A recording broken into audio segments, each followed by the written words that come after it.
Thank you, thank you. Hello, everyone. My name is Arshia Firuzi, and I'm the CEO and co-founder of Ravata Solutions. At Ravata, we have developed a device that is enabling production-scale embryo engineering. Mice are the workhorse of medical research. These mice have been transformed in some way to represent a disease state in a human. Then, products and drugs are tested on the mice to determine their efficacy or safety. Unfortunately, creating these animals is a slow, costly, and laborious process.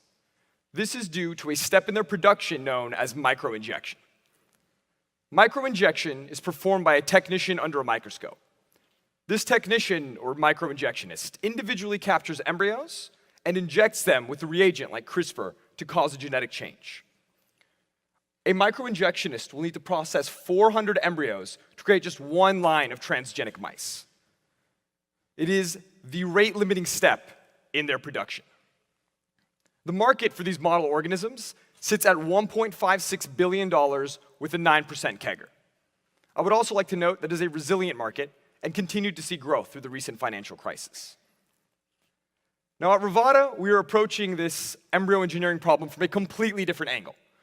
Our technology is combining microfluidics with electronics to increase the throughput, increase the efficiency, and the cell survival rate of embryo engineering. Behind me is an illustration of our device. Embryos are placed in one end and flown through. Then, using microfluidic techniques, we capture them into individual wells. Here, electric fields are used in a process known as electroporation to open and close the embryos, allowing the surrounding reagent to flow in. Once the process is complete, the embryos are retrieved from the original container.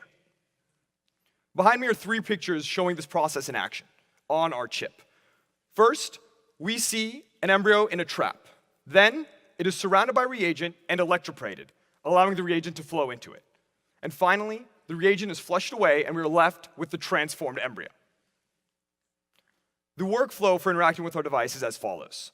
First, a user will take their own mouse embryos and reagent and place them into a chip, which is then placed into our core device. Then at the push of a button, these embryos are transformed, and a few minutes later, the user may retrieve them for implantation into a pregnant mouse. This entire process has 100 times the throughput of that of microinjection, meaning that we can take weeks to months worth of a microinjectionist effort and complete it in less than 1 hour. Now, when we came to IndieBio, this was all an idea on a piece of paper. Over the next 4 months, we iterated at a rate of 2 prototypes a week to go from just an idea to a product. And our very first mice were born a couple weeks ago, where we recorded 100% cell survival rates, or viability, and 75% transformation efficiency. Our rapid growth has meant we can already begin interacting with customers, and we have done so using a razor and razor blade business model. We are selling a core unit for $180,000 at an 83% margin. Then, in conjunction, single-use disposable chips are sold for $500 at a 98% margin. This means that a smaller facility, such as an academic institution, can generate over $70,000 in annual revenue for us, while larger facilities, such as those at customers like Jackson Laboratories or Charles River, can generate well over $250,000. Now, behind me is our go-to-market strategy. What you're looking at is a job posting for a microinjectionist of 10 to 15 years experience. Now, whenever we see one of these, we follow up with the company asking if they would be interested in receiving one of our demos. Then, move from there to convert them into a customer.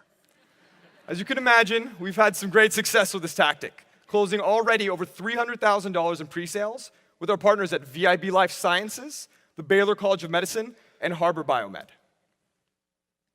We've also secured the intellectual property surrounding our chip, the core device, and the interface between the two with our partners at Morrison & Foerster. Now, my team that's made all of this happen consists of myself, but also my COO, Gurkhan Sufi, and our CSO, Dr. Yusha Bey. We are advised by Dr. Josh Hyeth, a professor of electrical engineering, Todd Huffman, the CEO of 3Scan, and Professor Mark Fasciati, a professor of biomedical engineering. Now, before I end, I would like to explain to you all that this device can open and close any cell type, and therefore transform any cell. So while in 2017, in October, we'll be entering the rodent model market, over the next 2 years, we will continue adapting our technology to work with the embryos of other transgenic organisms, and eventually to work with completely different cell lines, such as those of plants, stem cells, fungi, the list goes on and on.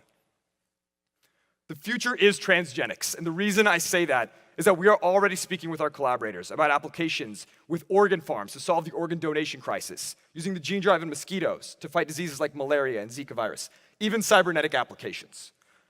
So please join us as we raise our $2.5 million seed round to scale our production and meet customer demand, as well as to continue our R&D so we can enter these other verticals.